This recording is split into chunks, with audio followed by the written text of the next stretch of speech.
Welcome, everyone, to the Garden of Thought, proudly presented by the Sports Jedi Network, currently on the Sports Jedi Media Network on YouTube, and, of course, part of the Wrestling Soup Network as well. Today, we welcome in Alex Coquito from the podcast for the unappreciated wrestling fans, Rican Reactions, probably other things as well. Alex, how are you? Good morning, good evening, good afternoon to anyone that's watching, to all the aliens and monsters. Thank you for the claps. My name is Alex Coquito, a.k.a. Rican Reactions, a.k.a. The Invisible Man, a.k.a. the one behind the strings, being the number one and number two WWE Evolve podcast in the whole world. But I'm doing great. That's awesome. So, obviously, I know Alex from the world of wrestling. Because we were two of the only shows doing Evolve at all, we became simpatico and we were connected by some people. And I am always appreciate them because they're underappreciated, but I also appreciate them because they now do a second Evolve podcast, which is the number 2 Evolve podcast in the world, which relieved me of doing the Evolve podcast because my partner, White Chocolate, really couldn't do it. And I really enjoy Evolve, but I don't necessarily enjoy taking notes. And so I took one podcast off my plate, but like the Hydra, when I cut one podcast off, like 2 or 3 heads grew. And then, as you know, I'm overexposed. But anyway, today is not about wrestling. Today is about what Alex brings to the table. And we're going to talk about sort of like parallel universes and what is reality and things like that. I don't know if we're going to get Gnostic, quantum, or all of the above, matrixy, whatever it is. We'll see. We'll try to roll with it. But first, I wanted Alex to show his more, well, I don't want to say more serious side, but maybe more current event side, because he really does cover Puerto Rico very well. And I think that most of us here in the U.S. aren't following things that are going on in Puerto Rico. I guess we can be forgiven because there's a lot of things going on in the world, including in the United States, that are very polarizing. But Alex, give us a rundown on what should we know that's been going on in Puerto Rico that, like, sort of every American or maybe everyone in the world should be paying some attention to. Now, I call that Coquito news, so let's go to Coquito news. Now, lately in the world of Puerto Rico, we'll go backwards. Recent to non-recent. Recently, the super pipe of water was destroyed near the North metropolitan area. For the last 2 months straight, a whole North and metropolitan area has been without water. Is that San Juan? That's San Juan, Guaynabo, Bayamón, Santurce, Carolina, Canóvanas, a little bit of Toa Baja, Levittown, just basically the North Shore. All Levittown? That North Shore. Yeah, Levittown, yes. The same Levittown there? I know the history of Levittown. Yes, maybe that racist bastard. But now, what happened there is that the hotels have to pay up to $1 million a week themselves to bring in portable water to fill up just the hotels. Because of that, people have been doing protests, telling the governor, which at the time as this was happening, she was on a moped just doing a photo op around town, which makes, again, our governor is now being indicted by the U.S. government for corruption as we speak right now. Every governor in the last 20 years has been indicted by the U.S. governor for corruption. But either way, I want to put the government. But for that, we have a really bad femicide problem. And what is femicide? It is the act of a man doing horrible acts to a woman in terms of death. Yes, we actually have a really bad femicide problem here, homophobia problem here, transphobia problem here.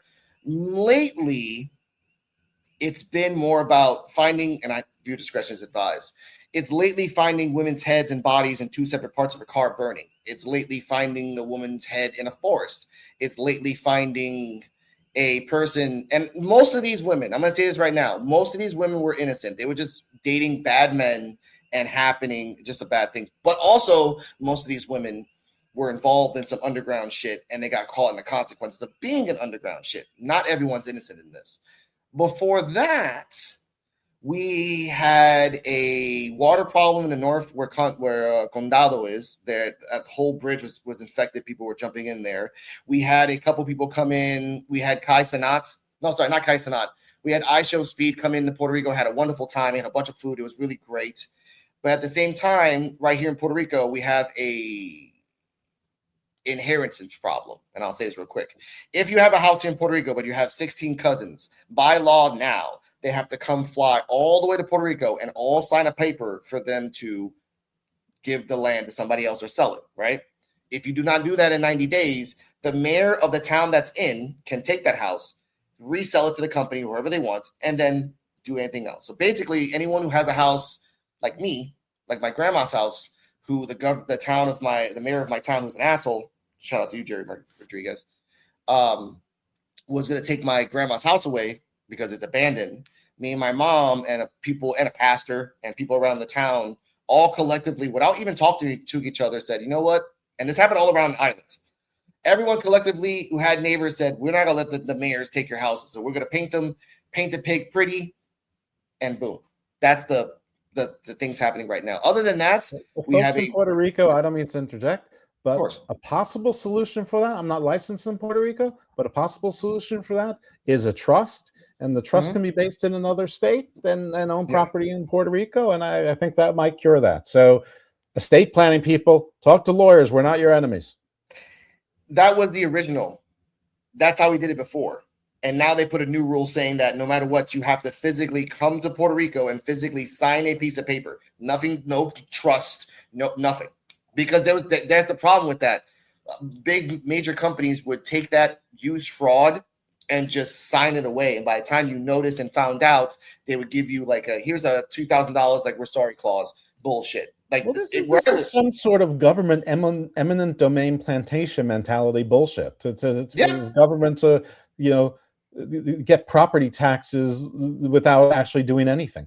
Yeah.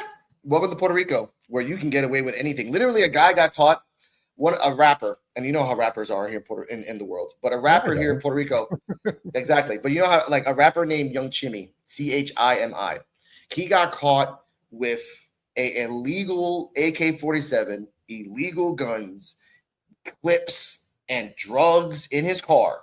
And he was going to pick, and mind you, they didn't find him at a gas station. He was going to the airport to pick up a friend. And someone ratted him out and said, hey, check his car when he gets to the airport, right? Caught him red-handed. It's his car, too. He just only did 18 months.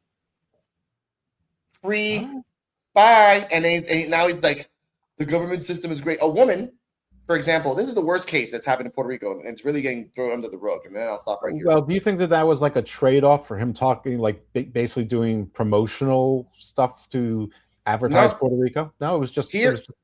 It was just that and habeas corpus.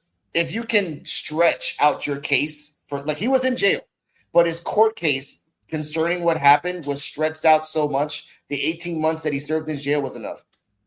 Oh, and he didn't get a speedy trial. So no, again. There's another thing right here. A 16-year-old girl gets supposedly has mental issues, and 4 other women beat to death another 16-year-old girl after they tricked her to coming to that girl's birthday party, and they beat her up while her mom was watching the whole thing. Mind you, the lawyer of her, the one that killed, said that she's not that smart. She's not that smart. She shouldn't be in jail. She should be, like, passed off as, like, mentally incapable. Videos and viral show her at 15 years old drinking a Michelob Ultra and partying and having. I'm like, okay, that's bullshit. Now, as the court's going, as the case is going, still going, 6 months pass, habeas corpus. She doesn't have to go to jail. She just has to have an ankle monitor and stay there and this case has been going on for 2 years now. And she's already of legal age, the woman that killed that 16-year-old girl. And they're still fighting and fighting and fighting. If you have money and lawyers, you can get away with anything here in Puerto Rico. But except it sounds like they're in jail or house arrest, so it's not complete for you. But I mean, every place has sort of systemic, sort of stories and beatings and terrible violence and things like that. But it sounds like what you're saying is that it's easy to manipulate the actual justice system itself. In that everyone says you get the justice you can afford, and there is something to that. It sounds like in Puerto Rico there's certainly a lot to that, but also that the justice system itself is so backlogged and disorganized that it maybe is even easier to take advantage of it. There's 3 things you can't take advantage here in the court system here in Puerto Rico. There's 3 things that no matter how powerful or rich you are, inheriting your property. No, not even that. Not even that. If you break these 3 rules here in Puerto Rico, no matter how rich you are, you will go to jail for the maximum time that we can give you, even if you are rich. And anyone is watching, look up Ari Savari, Arisavari. Not Ari Davari. No, not Ari. No, Ari Savari. Oh, sorry, with a Z, Zavari. He was playing golf at a hotel in Rio Grande. He had a gun on him because he didn't trust anybody. There were 3 stray dogs that were running around the place. He felt threatened, so he executioned one of them right there. No camera, nothing, but witness saw that. He paid a lawyer and paid his court case because it's all public, millions of dollars. And it came to the point of saying, look, we can give you 20 years life for shooting a dog. That's a dog. It doesn't matter. You shot a dog. Here in Puerto Rico, if you shoot an animal, if you hurt a baby, or if you hurt an old person, the maximum, even if you pay, is like 3 years. Like if you paid. He paid as much as he could, and he was in jail for 3 years. They had to do a special wing for him in the jail alone because every person there, even if you're in one gang or in another gang, and I heard this from friends that are in the jail, they all collectively kumbaya together to beat his ass. And he had to stay protective custody and isolation for 3 years. And now he's in house arrest in the town of Santurce. He can't leave the town of Santurce for 5 years. So yes, you're saying that, yeah, you can move around. And where is he? In the casinos, in the hotels, at the bars. Because I have friends that tell me, hey, I saw Zavari at Walmart. I saw Zavari at the casino. I'm like, and he has an ankle bracelet and you can see it far away. I'm like, it doesn't matter what you do here. Animals, children, or old people, you will get the maximum. And if you survive, you will be haunted for the rest of your life. And I'm okay with that. Yeah, that doesn't sound so bad. I mean, 3 years doesn't sound like a whole lot, but isolation, though. Yeah, but the isolation and the getting beat up is, Yes. a little bit more of, I guess, what they call street justice. So I guess in that case, it's prison justice. All right. Yes. So what, is there like governmental things? Is there corruption? Is there something good? Is there, what's the impact of basically, well, I guess we stopped doing it, but the United States, blowing up ships, not ships, motorboats in the Caribbean and the Pacific. Yes. Is there any impact on Puerto Rico, which is part of the United States, for those who don't know? Yes. Here's the impact I want to say, ladies and gentlemen, and we all know this. America will never let go of Puerto Rico for the simple fact that we are the hub of everything. And when I mean everything, think in your dark mind what everything is. And that's what that is. Okay. Everything. Like here in Puerto Rico, I love that when it's at October times, when the cops take it seriously, if they want to pick up fireworks, because we get the most illegal, most you're not supposed to sell them. They sell them at giant New Year's parties no, we get them. And I love that people are like, oh, we're gonna stop the war on drugs. We're gonna bring the military to Puerto Rico to stop the war on drugs in Colombia. The war on drugs has not stopped here. It has never stopped here. We get guns here. Now we're picking up people that have 3D printers that are making freaking Dracos and I mean, come on, guys. Like the only good thing about Puerto Rico, and I say this with all my heart, this is the one place in the world where we have our own ecosphere. We don't care what America does. We get inklings of what America does, but ultimately we don't care. We get up, we go to work, we have lunch, we go home, we might have a drink or a blunt before we go to sleep, and we do it again. That's the history of Puerto Rico as a whole for the last 30 years. Well, the weather's nice also, right? No, it's not. No, really? I fuck that shit. No, it is right now 98 degrees, and it's a moving oven. It's just not. It's not standard. It's not staying there. No, God, no. I walked for 5 minutes. I had to dry my shirt in the dryer. 5 minutes. Not exactly a tourism commercial here. No. Mind you. Okay, sorry. The good parts of Puerto Rico is that you have the beaches. Make sure you stay out of the water because you might drown. The rivers. Make sure you don't slide on the rocks. You might hit your head and die. And the commerce. Make sure that when you're driving home, no one's following you because you might get jacked. Other than that, I think, and for me, it's one of the most safest places in the world. For me, because I can walk at 4 o'clock in the morning in my town with a cigarette in my hand and not worry about anything. Just because.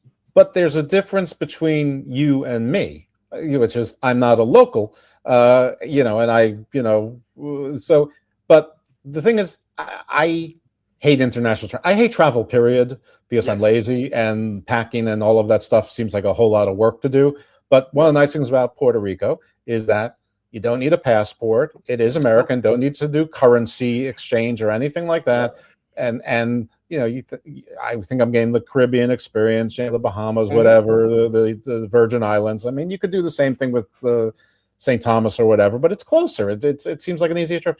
But now you're sort of talking me out of it. It's got like the same hazards that like Jamaica that has. If you go away from the resorts, you're sort of taking your life into your hands. Now here's the difference though. If you are a person that just wants to stay in the resorts, you're fine. If you're a person that exactly like I had my friend, shout out to a YouTube channel, Spirited Renters. They do alcohol and maintenance of cars and stuff. They came over here to Puerto Rico. They came here for a vacation for a week. I took them to the west. I took them to the south. I took them to the abandoned mental hospital and showed them that. One of my favorite places. It's really cool.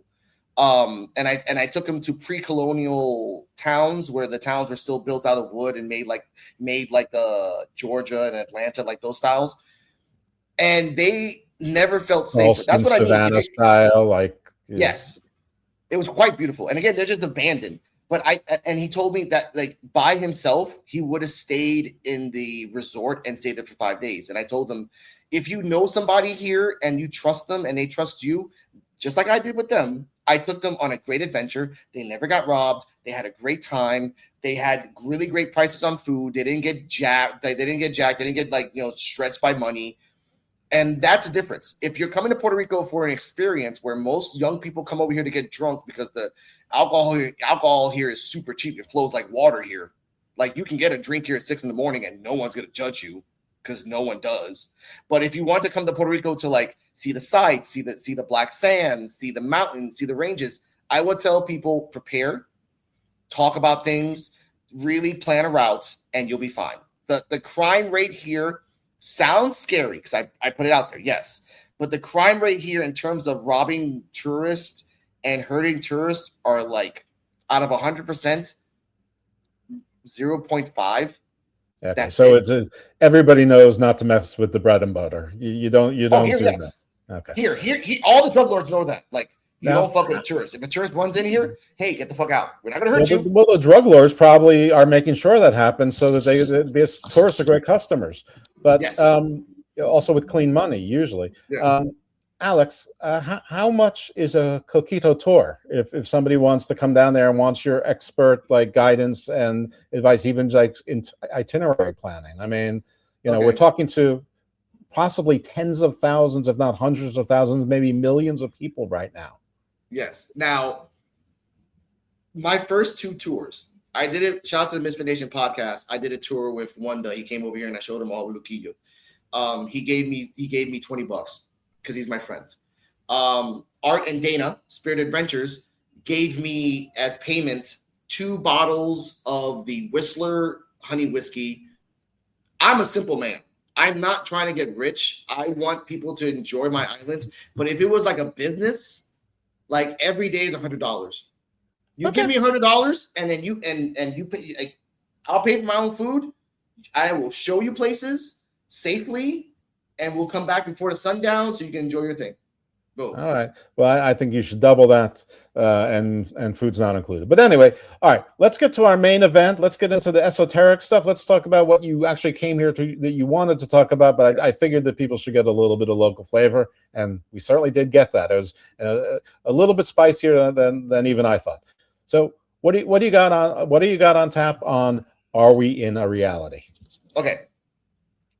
My life has been a weird, like kaleidoscope of images and memories and experiences. Over the years, I will admit this because I have done psychotropic drugs. I've done acid. I've done shrooms. I've done Special K. I've done some fucking shaman weed. If you don't know what the fuck that is, you don't want to touch that shit. I've done spiritual guidance through my life. I have gone to a shaman. I've gone to a psychic medium. And I've learned in my life that everything, and this is just me really like sitting down and like a old man in the park, just like surveying everything from an outside perspective, not interfering, not changing the outcome of the park, just sitting in it and enjoying it. You're And like I've the noticed that watcher adhering to the prime directive. exactly, and just cataloging small things that people tend to forget. Now, Jeff and I are over 40 years old, and we know that in the last 40 years, let's start from here. Let's start from just the last 40 years, from the 80s to now. That, and I'd see this, that life and history is repetitive.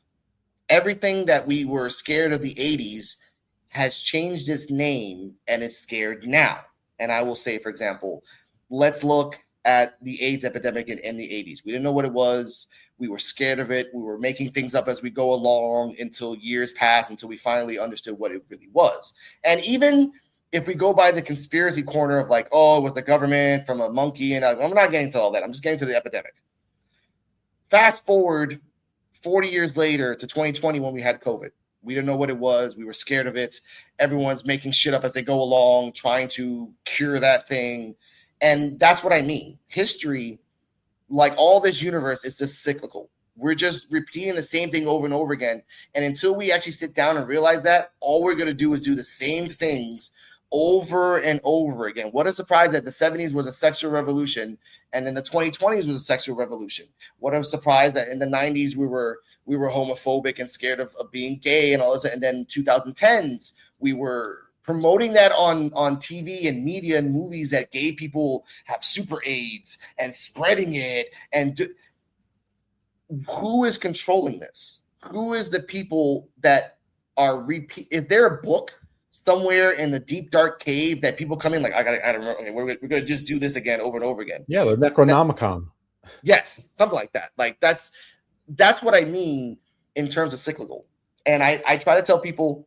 Well, here's a good one. In the 80s, yes, there was the Japan scare. We were terrified we're going to lose all of our competitive edge to Japan. Meanwhile, the Japanese economy, which is still strong, hasn't changed in 30 years. Now everything is China, China, China. We're afraid of China. We're afraid to lose our competitive edge to China. Bullshit, people. Bullshit. Yeah.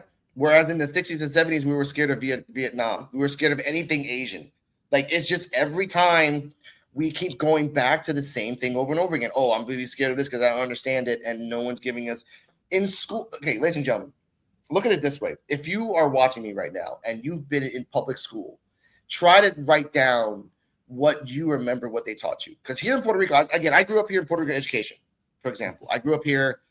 I was born in the States. I did do state education until I was like 8 or 9, and then I left by 9. I came to Florida, stayed there for a little bit, learned my hate for Disney World, and then at 10 years old, went to Puerto Rico. That's a whole other story why I hate Disney World. Yeah, you're in Florida long enough, you start rooting for the Gators. Yeah, that's true. And not University of Florida. I mean the real alligators. Yes, exactly. And we have gators here too. We have caimans, not gators, caimans. But what's the difference? Caimans are not aggressive. They're only aggressive if you are passing by their territory. Like here. Are they smaller, bigger? Do they have the thin No, they're snouts? bigger, same size. Okay. An alligator can be up to 12 feet, 12, 14 feet long, maybe even 16. A caiman can go only as far as 10. Okay. That's it. And do their teeth hang out like alligators do, or are they all inside their mouth like a crocodile? Inside their mouth. Inside their mouth. Okay. Yeah. So they're closer to a crocodile. Are they saltwater or freshwater, or can they be both? Freshwater. Okay. Freshwater. They're all like someone brought them in from the States, and then they just multiplied in all the rivers of Puerto Rico, plus boas, plus also quick fact in Puerto Rico, no venomous snakes or snakes or spiders or anything can't live here because of the tropics. The climate keeps changing all the time, so they can't survive. But anything normal, like brown spiders, garden snakes, boas, pythons, they can stay here. They can live here. Someone in the chat says that came into South America. I knew that, but I mean, they brought them here. Yeah, and animals don't know borders, so everything was connected at some point. But okay, so they're an invasive species. The Noir Project. Yes. Oh, that's shout to Cardala. Hey, baby. That's Cardiem, a prior guest on this very show. Yes. Now, back to cyclical. let's look at this a little bit more back now. Like, okay, and you talk about technology too. If you remember, every time there's a new technology, the one that was greater was passed on like it was nothing. Oh, we got the locomotive. We don't need the bicycle. We have this. We have a bicycle. Well, we have a motorcycle. We have a car. Well, we have a jet. We have this. We have this. And the time that was made me really realize it was during the cassette, the CD era. You know what I mean? Like from cassette, it switched to CDs, and then cassettes were just non-existent. They didn't really care anymore. They were a dying breed. So, and no one wants to tell me where CDs came from either. That's another thing. Who invented CDs? I don't know. I don't know. But then we go from who invented cassette? We had 8-tracks before that. Yes, that's why I said like what we know is what we know now. But if we look at the past, maybe there were people that invented things that can record sound, but since history erased it and then made something new, we don't think about that, and then we just repeat it over. Like, look, we're right now in the MP3 download Spotify era. When will it happen that in the next 20 years we will have a chip in our hand to be like that you can put up music right now? Because they already made a chip. They already made a chip, ladies and gentlemen. It's already out there. So for the next 20 years, we go there again and again and again and again and again. But then in the next 20 years, we'll have a Kurt Cobain type character that will revolutionize all. And then after that, we've been having this. The best example I want to bring that up is Kurt Cobain. We had a Kurt Cobain. He was called Jim Morrison. We had a Jim Morrison. It was called this, and it was called this, and it was called this. All we're doing is repeating the same, oh, we're going to be a rebel. Not really. There was already rebels in the 50s, 60s, 70s, 80s, 90s, 20s, 2010s, 2020s. It doesn't matter what you do. It doesn't matter who you want to think you're special. You're not special because someone else already did it. But yet we forgot it. And then we think we're fucking unique. Well, you're special. You're on both the #1 and #2 evolved podcast in the world. I mean, so I am. But imagine, are you the exception that proves the rule? Not so much. I think for me, there are exceptions of people being unique. There are exceptions of people coming out of nowhere to do things special that no one has ever done before. But that's only to the perspective of the person seeing that and thinking that's never been done before. But that person that did it, okay. I was talking to Cardi-M a while ago, and this is a good example. I was thinking, I was smoking, just enjoying my life, and I was talking about something, inventing something, and I was describing it as something I'd never thought about before. Like, oh, we could do this, and then we can invent this, and then sure enough, as I'm talking about it, we're watching a movie, and then it goes to commercial, and the same thing that I'm talking about that I've never thought of before, that I invented, was on the TV. So that's what I mean. Like, whatever you think that you're invented that's new, someone else has already done it and has already thought about it. And that's what I think when I say that we live in parallel dimensions and we live in like cyclical, because everything that people have invented, there's no way with our own mind that we have proven that we only use 10% of it. There's no way that we have invented novels and circuit boards. There's no fucking way. Well, there's all sorts of studies on this that there is some degree of a hive mind. You know, that energy is everywhere, and some of that energy contains information. And there's, so this is also, I mean, the interesting thing is there's a lot of people who feel like we're in the matrix. And I think even a mathematician proved how that could be possible. And while I don't actually believe that, I wonder, right now we're building AI that's going from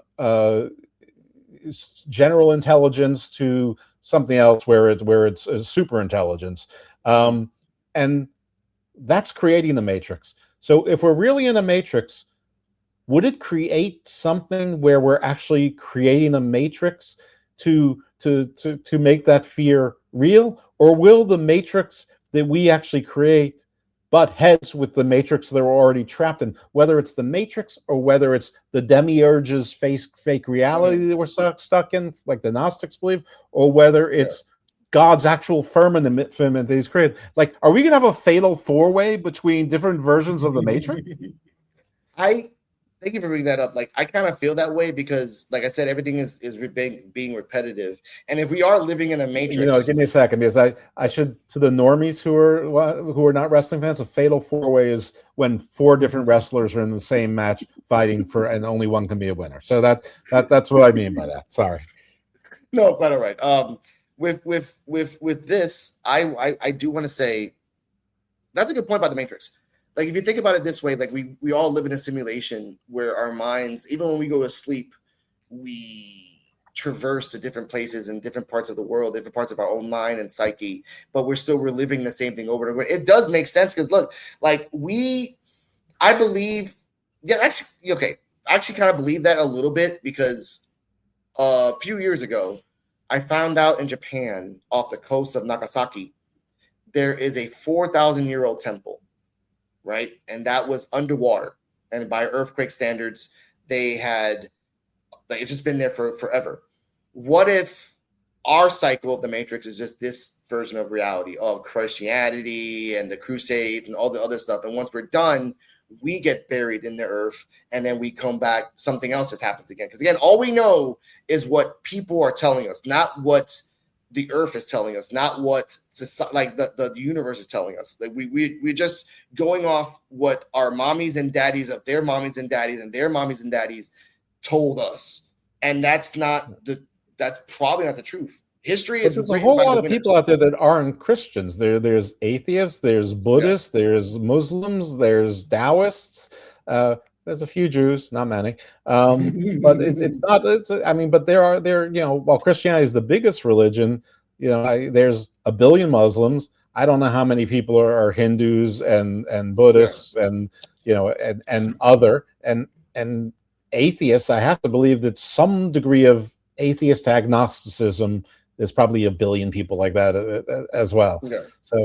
So we all have to be in. So something that's some common thread through all of those belief systems would have to be part of either a feature of, I'll just call it this matrix, or a common bug. I mean, or you can go psychological, or with Campbell and Jung with archetypes that are like pre-wired into our brains. I don't know. Cardi M is chiming in also that this is all forgotten. We have to. It's like Battlestar Galactica. This has all happened before, and it will happen again.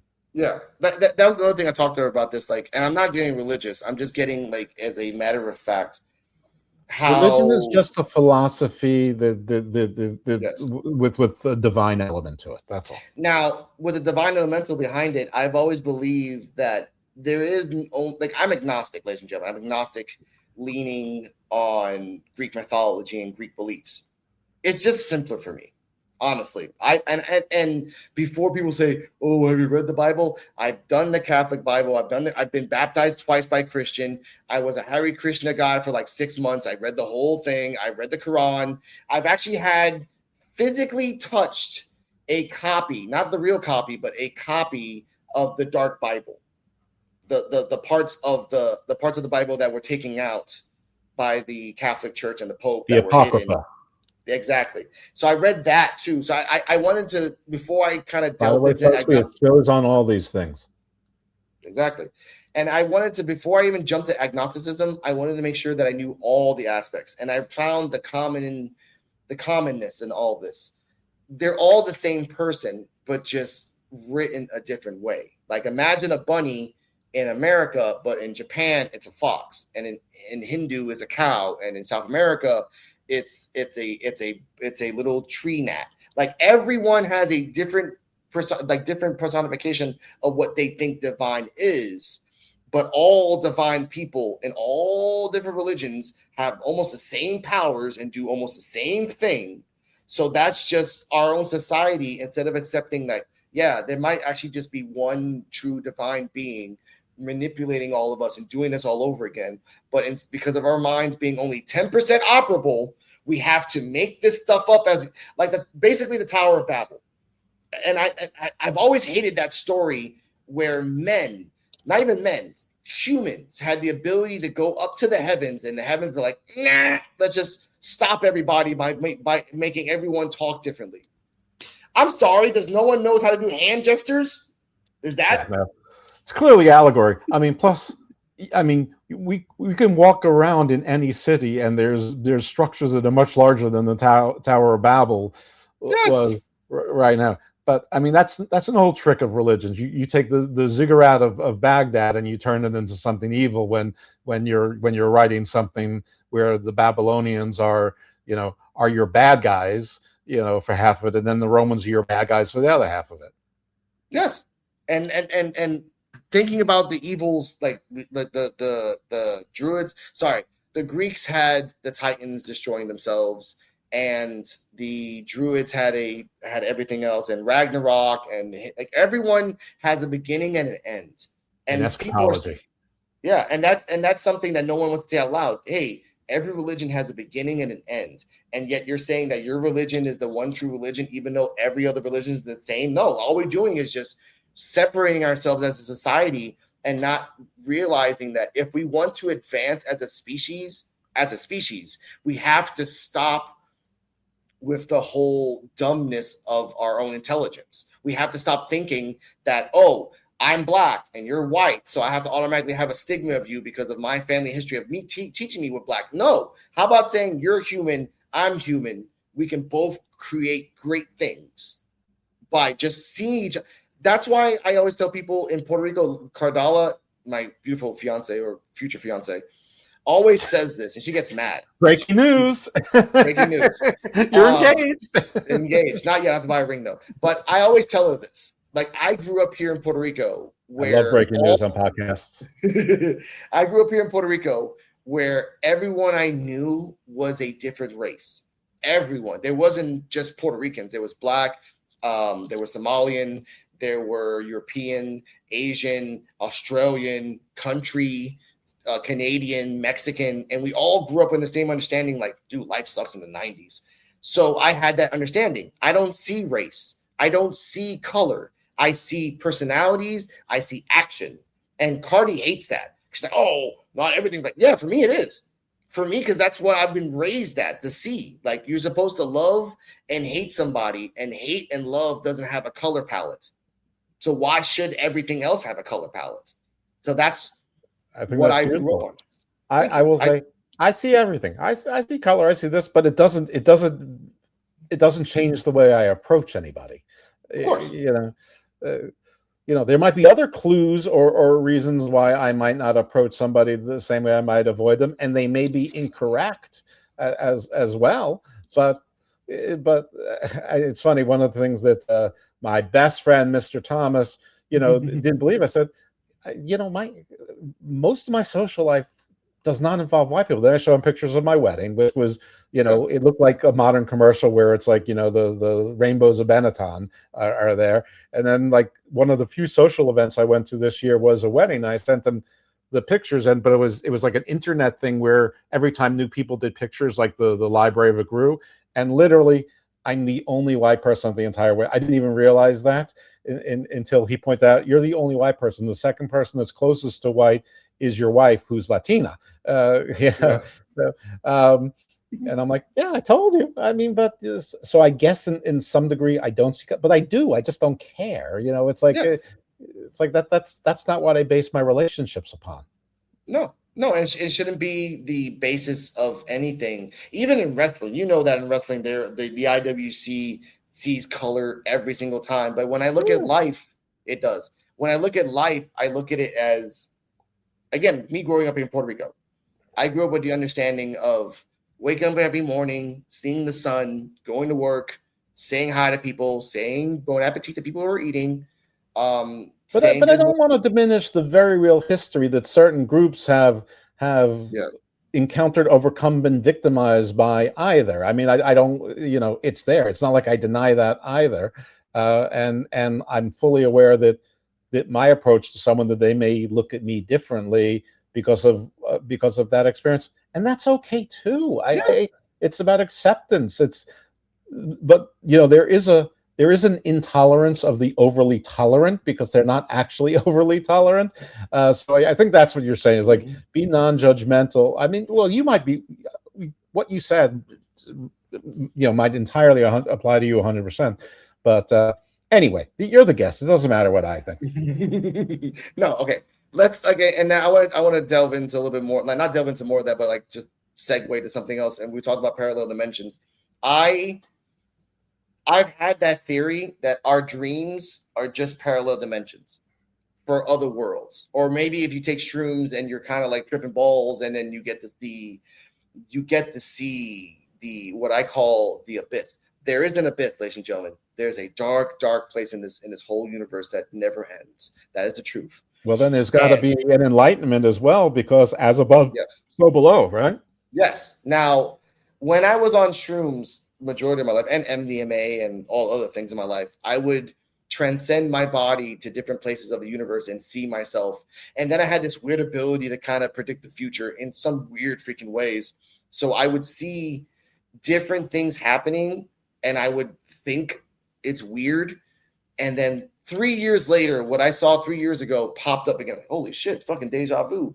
And it's just parallel dimensions for me of seeing things differently. Now, ladies and gentlemen, one of my dreams that I saw was so realistic that I thought it was real.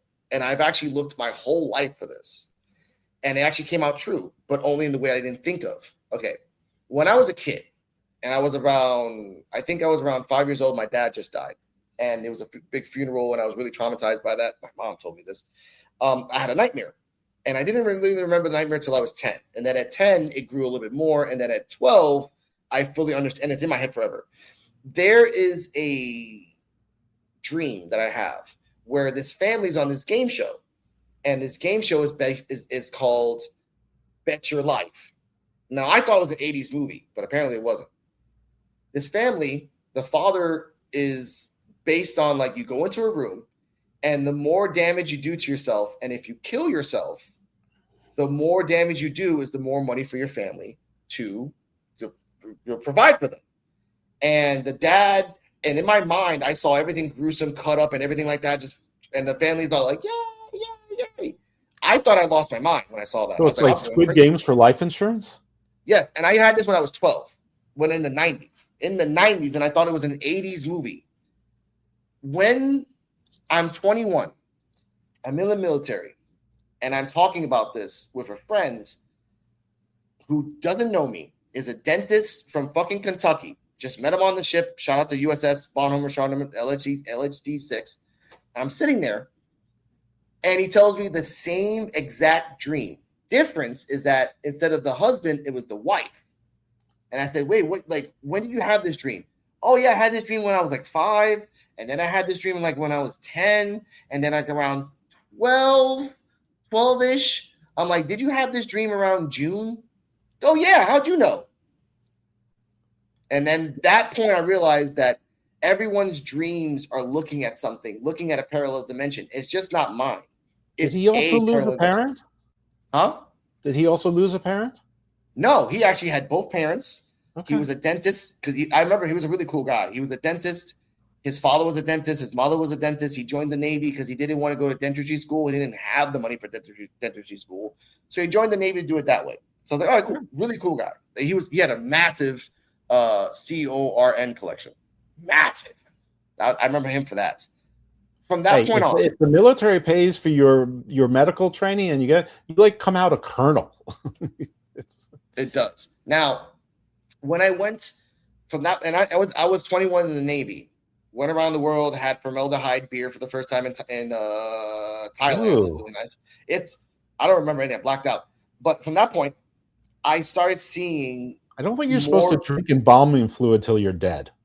Yeah, check out Tiger Beer 2001, 2005. They got in a lawsuit because of that. Like Tiger Beer in Thailand, which is like, and anyway, I don't want this bad memories. Yeah, by checking it out, it means research it. Don't drink it. No, don't. Now, after that happened, I started seeing more visions of like random things, and I would write them down in a book I had.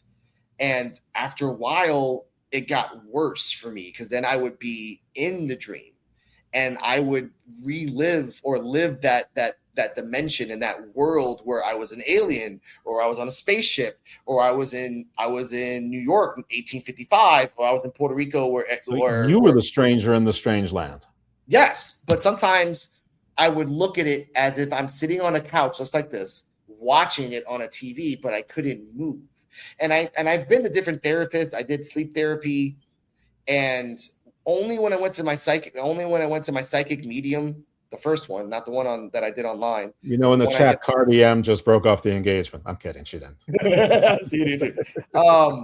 After I went to my first medium, psychic medium, and she talked, and we broke it down, and we did the shamanic things with the sounds and everything. And I think she gave me a little bit. I think she microdosed me to LSD. I'm pretty sure of that. I think she did. I'm not really sure. Did you wake up with both kidneys? Yes. No, she's super cool. Super, like, if I describe her to you, you wouldn't even believe me. Like, I'm gonna describe to ladies and gentlemen, a 35-year-old woman from Utah, blonde and blue-eyed as a Norwegian woman, has lived in Puerto Rico for 20 years. So she's more Puerto Rican than most people even think about, but she is a shaman. All over the place. Really cool person.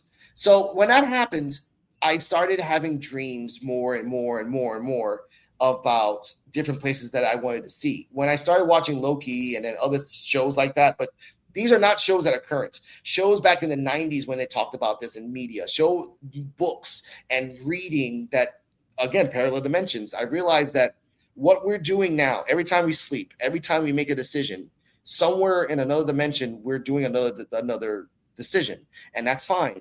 But what happens when there's 1 billion people, and I'm only counting Earth, ladies and gentlemen? We cannot be so stupid to think that we're the only people in the universe. So if we just focus on us, then we'll never grow. But I'm just focusing on us right now. As a society, we are just reliving things over and over again. That's why I kind of believe people who make books, J.R. Tolkien or the Harry Potter things, they just connected themselves to parallel dimensions just because there's no way a person can think that much, that detailed, unless by something. That's what I believe. And it's scary because everyone in this world has the possibility to tap into their own minds, to really go into their own parallel dimensions. But are you prepared for it? Not really time travel. My friend PJ Black, who some of you know as Justin Gabriel from WWE, he says everything is frequency. And Yes. And if your brains are on a slightly different vibration, or if something externally is on a somewhat different vibration or frequency, different brains may pick up different things on different levels, but you may intersect with the same thing, because as the frequencies and vibrations change, you may go up and down, or side to side, whichever way it works, because it's in a multidimensional world, and that really, and it's interesting because I'm binge watching The Sopranos, and the season where he gets shot by Junior, Hal Holbrook is a guest star. He's like a former Bell scientist. He's a quantum guy, and he's sort of saying, we're all connected. We're just molecules bumping into each other. Mm-hmm. You know, none of this is real. We're all real. We're all the same person. We just interpret ourselves as being separate and distinct, but we're all made from the same stuff. And it was just such a weird, random thing to be on The Sopranos, like in, I don't know, 2006 or whenever it aired.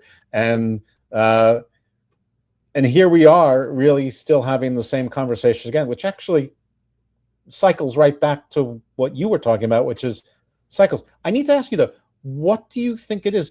Earlier at some point you said, who's controlling this? I need to ask you, who do you think is controlling this? Let's accept that your premise is 100% accurate or close enough. Yeah. Who's controlling it other than some sort of God or supercomputer or super intelligence? Or is this just the way of the universe? I think something's controlling us. I think it's more bigger than just a divine being, one person or one thing or one entity controlling all of us. When I believed in the Greek gods, it had structure because there was above as below, like you say, and there was different emotions, because the emotion can be a god in itself. You can be the god of love, god of hate, god of hunt, god of intelligence, but it was all structured by each one was his own being, but from the source. So we look at it now, what we're doing now, trying to advance the spirit, trying to advance into space travel, trying to advance technologically, trying to connect everybody faster and faster and faster than the speed of light. But what we're doing is not healthy. All we're doing is, like I said before, all we're doing, like, something is controlling us, but it's easier to make believe that there's nothing controlling us than to believe that something is. Because, like, here in Puerto Rico, everybody tells me, oh, Christ is coming. God controls everything. God is in the air. God is in the trees. God is in the water. Yes. So are molecules. So are atoms. So is energy. God cannot be in everything and nothing at the same exact time. There has to be a structure where a carpenter makes a table and he walks away. A carpenter is not going to be next to you the whole fucking time. Well, a lot of people believe that a carpenter is. Exactly. No, a carpenter. Nice Jesus reference. I always believed that we were made. The second we are made, everything in our life is our choice. Everything in our life is our own free will. We don't think it is, but we do. Our own society believes and forces us to believe that we have free will, but there are laws and morals and everything that we should always adhere to. I believe if you are good, you do good.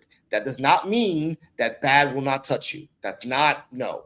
That's just the way it is. You might be breaking off the engagement after this comment, because she's taking your deep and raising you one. Cardi says, what if no one is controlling us and it's our own collective consciousness that creates our reality? So what if we are our own demiurge? I was thinking about that too. Like, we are, like, I give a shout out to an experiment that a person did. It's based on marijuana. So, ladies and gentlemen, feel me on this for a second, okay? A few years ago, this is trying to expand into the marijuana market. Yes. So, okay, now this experiment is called the lion, the goat, the bear, and the horse. This is from a guy who lives in Amsterdam, and he wanted to do an experiment on perception. Okay. That's not the cognitive test that Trump passed with flying colors. He was able to remember 4 animals in a row. Here's the thing, though. Here's the fucking thing about that. Okay, there's a giant rave in Amsterdam. Everyone's having fun. Everyone's smoking, whatever, all that shit. The scientist brings 4 giant mason jars, like really, really big ones, about maybe like a foot big in diameter and length and in height. And all 4, one is crystal clear, one is kind of like smoked, that looks like it's like the inside's very you can't see the inside. One has sparkles, and the 4th one is just green. The glass is completely green. One is the lion, the bear, and the horse, right? Okay. They're all the same marijuana. There is no different marijuana in all 4 things. They're all in the same exact thing. The scientist puts out 4 pieces of cards on each one. Each one has a card saying, this weed does that, this marijuana does that, this marijuana does this, and this marijuana does this.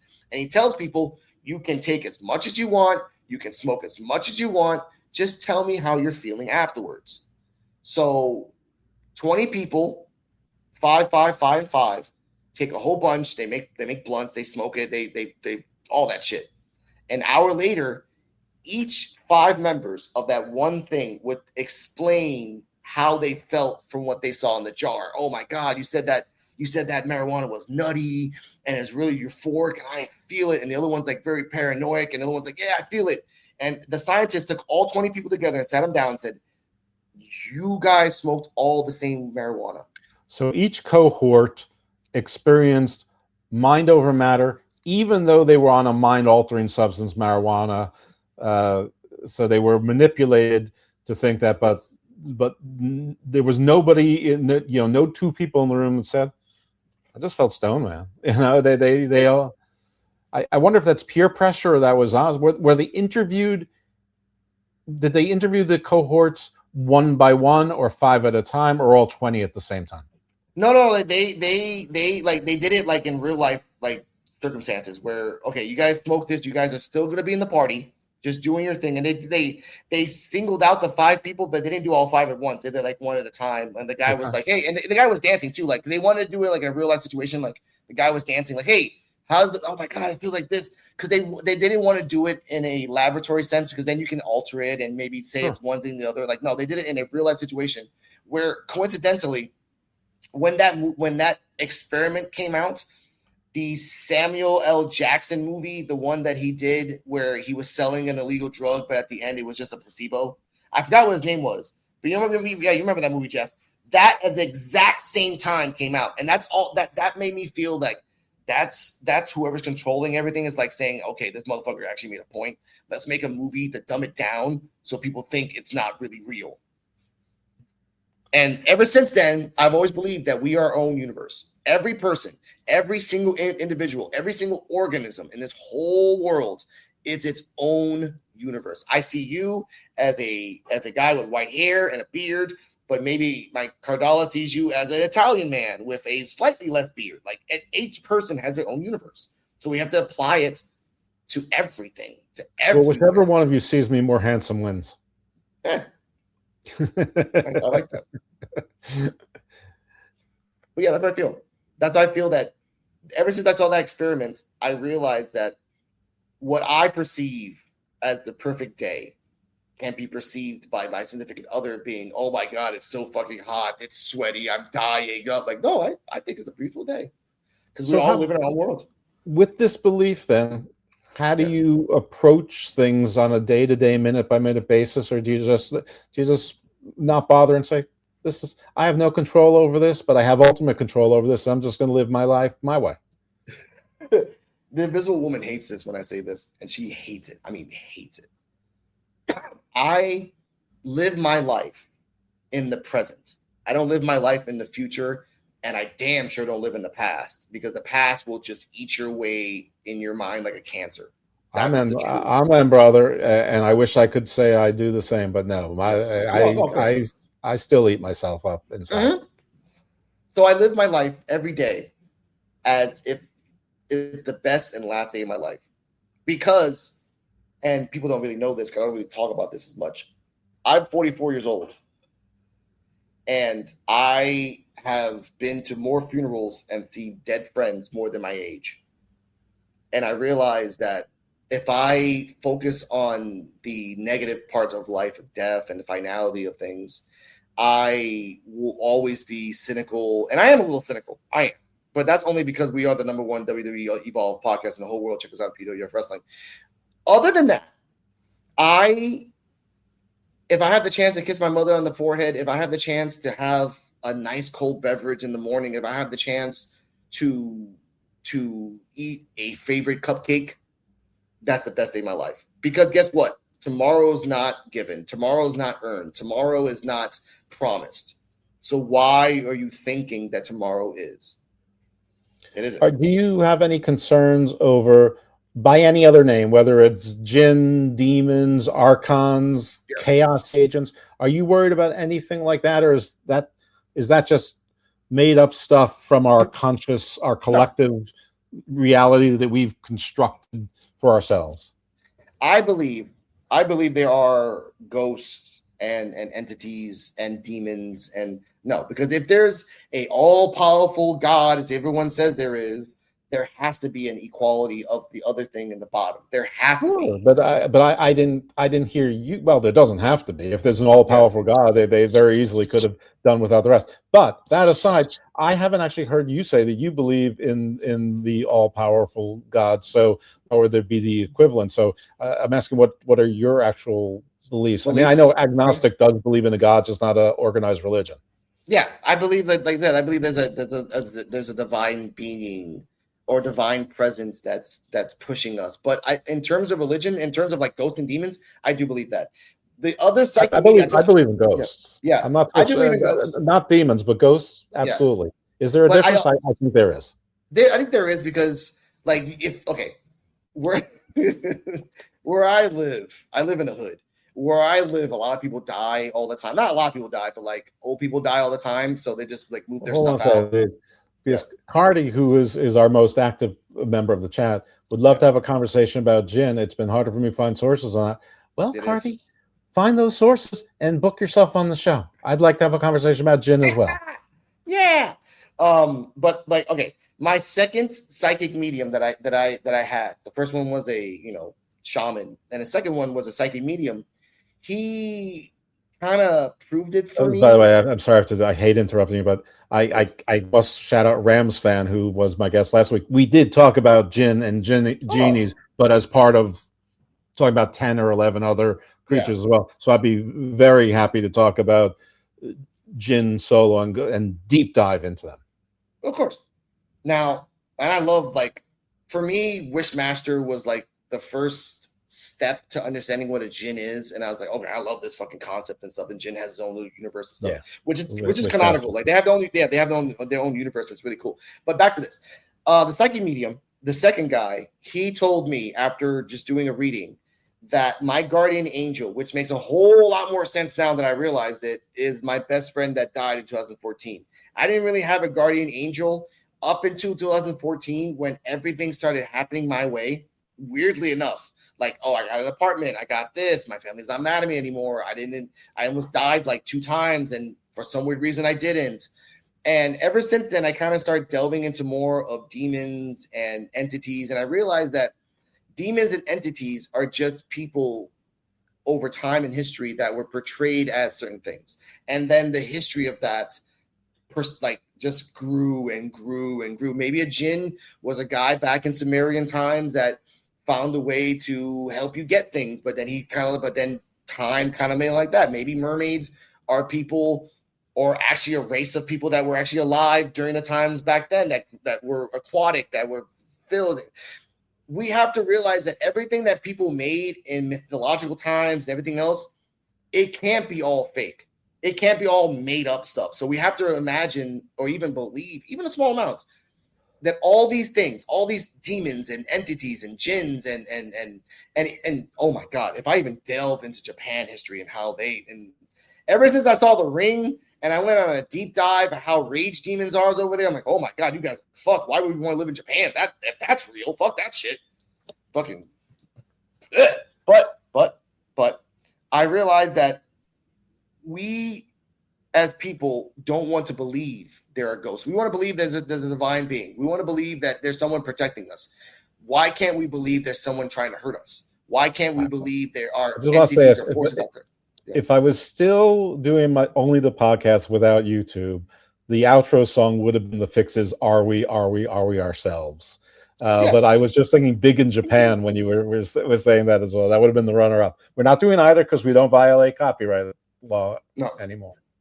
I know, but anymore, I know that. But like, that's what I mean. Like, and looking back at different cultures of Shiva and Japan with the Oni and even Native American or just indigenous, and how they had their structures of the sun and the sky and the skin. Like, no one invented vampires. No one invented werewolves. Someone must have saw something that looked like it, wrote it down, and over the years, we have seen it. I've always believed that there are vampires and werewolves and banshees. Let me see if I understand you, though. I think you're being very clear.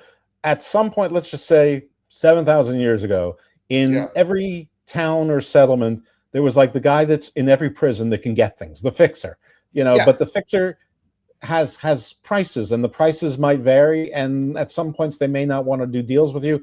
And that fixer over time morphed into the chaos agent that in some places became Loki, in some places became the Jinn, in some places became the snake, whatnot.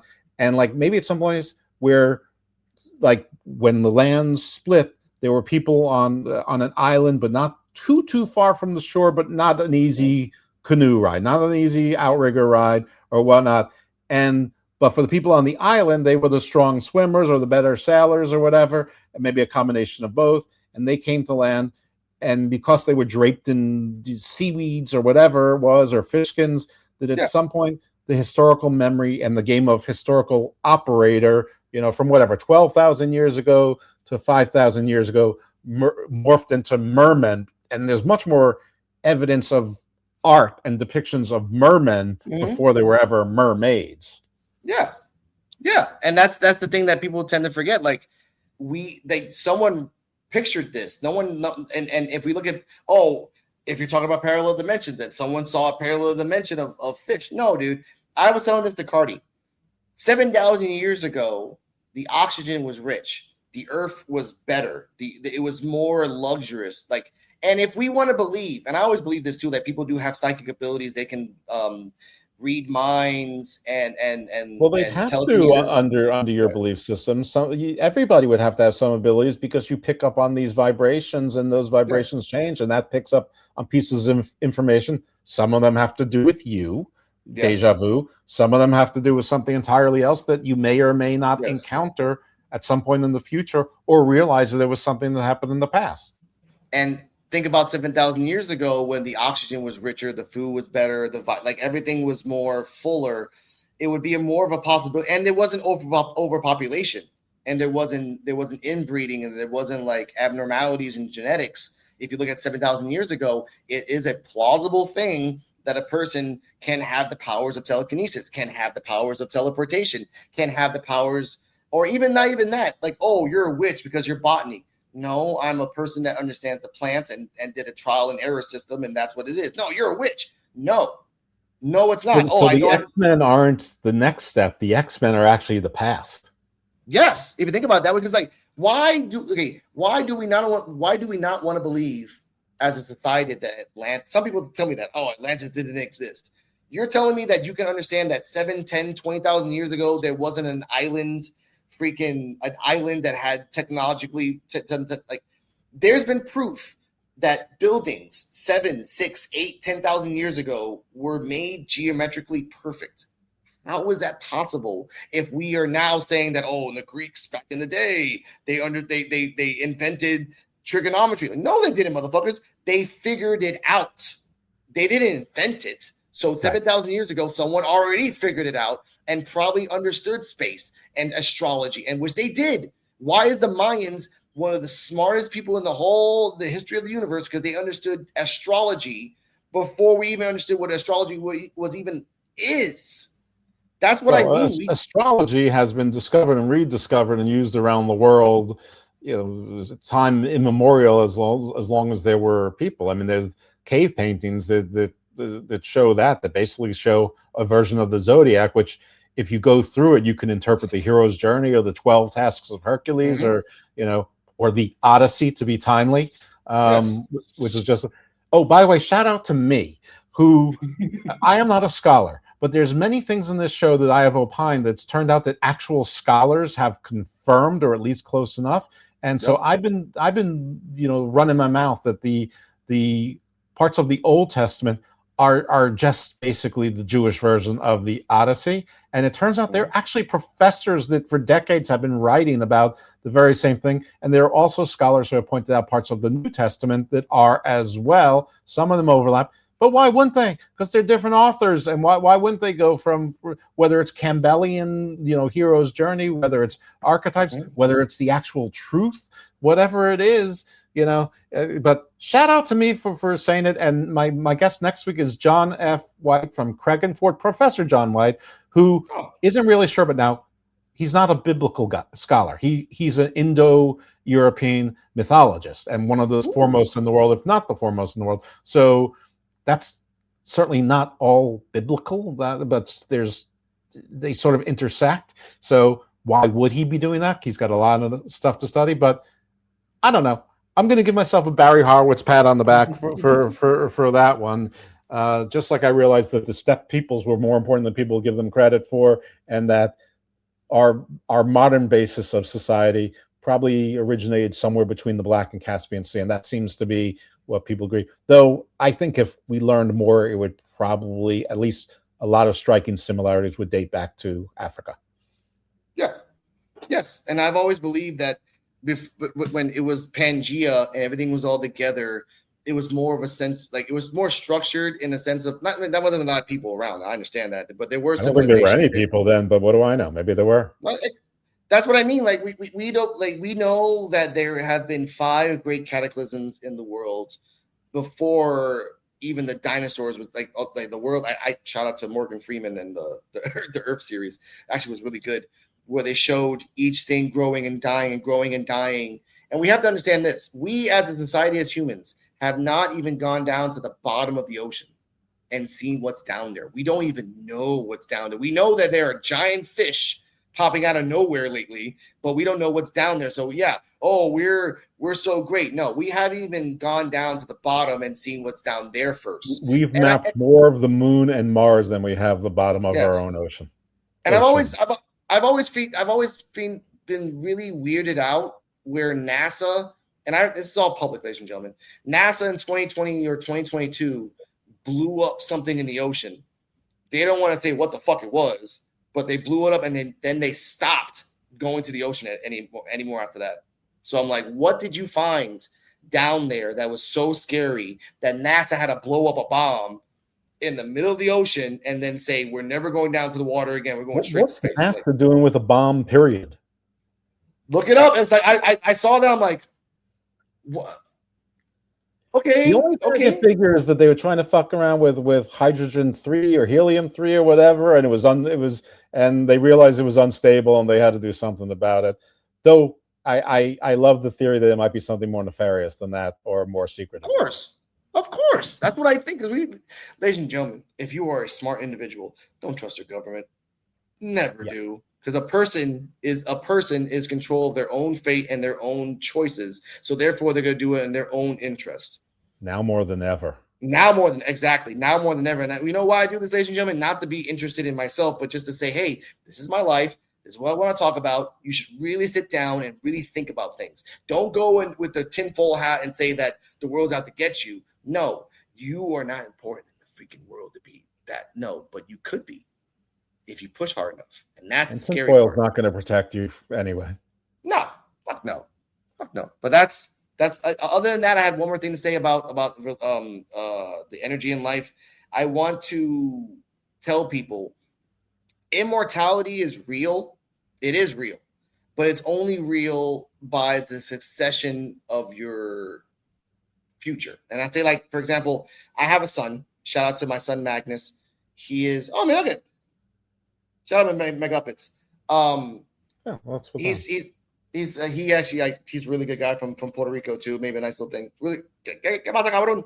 But let me answer his question. I don't think the government is hiding aliens from us, because I don't think the government would be powerful enough to. If there's aliens here, they are so far beyond us that our government wouldn't be able to do a darn thing about it, and the aliens wouldn't be afraid to announce themselves, because literally we'd be like grasshoppers before them.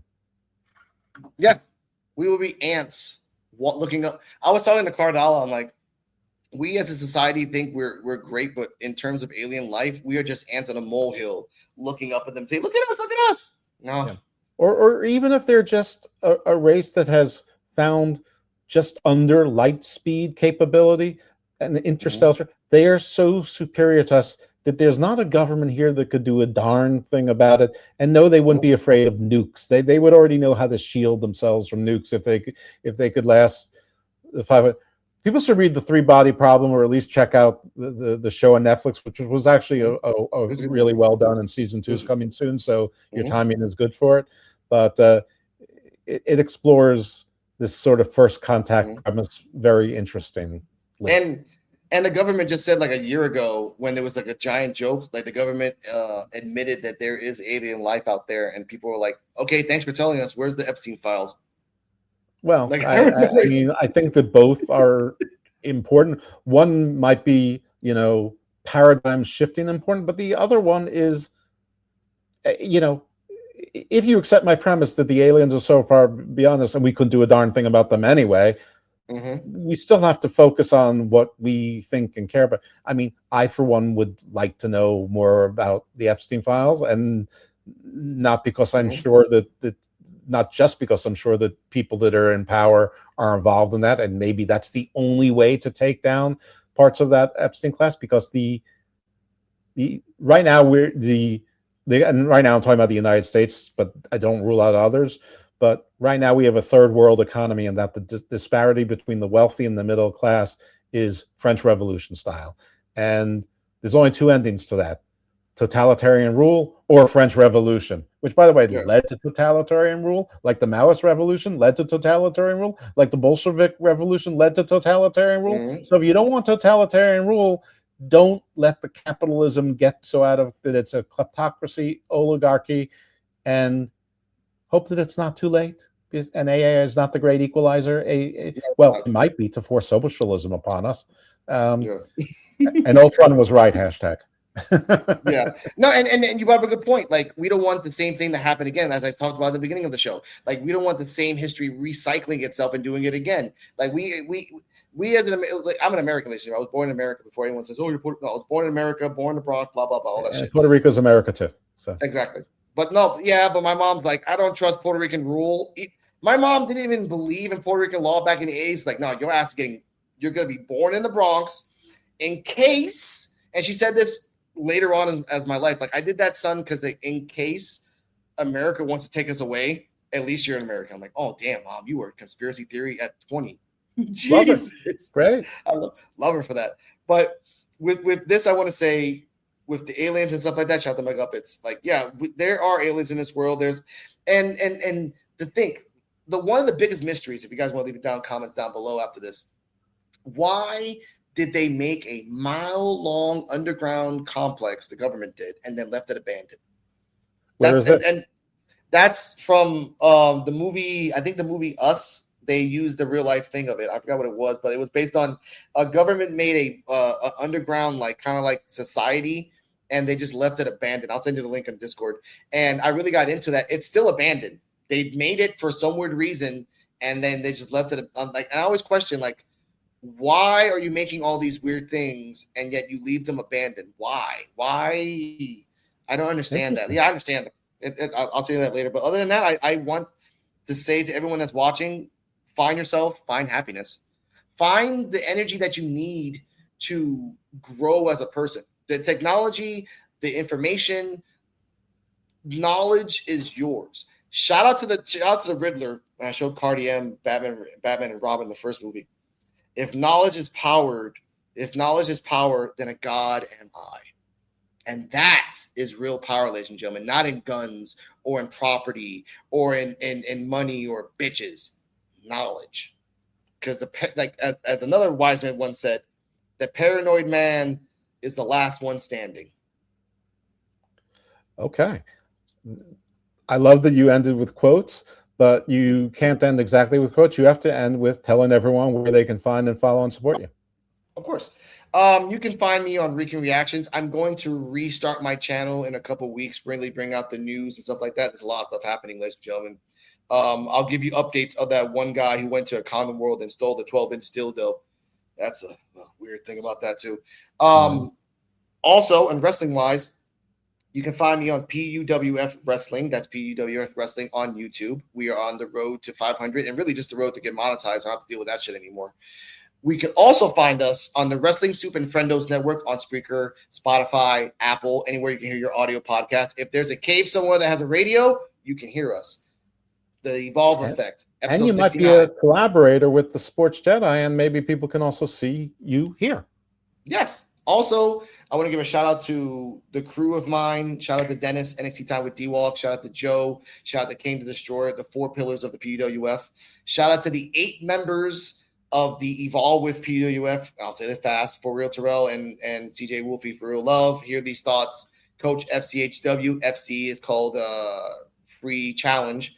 Cardi-M, the Invisible Woman, Shauna Reed's Horror, and the Wise Man of the East, Mr. EOD 33 Wrestling Hub, which is also the co-host on the Evolve Effect every Thursday or Friday. Yes, and sometimes I think that me and EOD might share a brain, or at least part of one.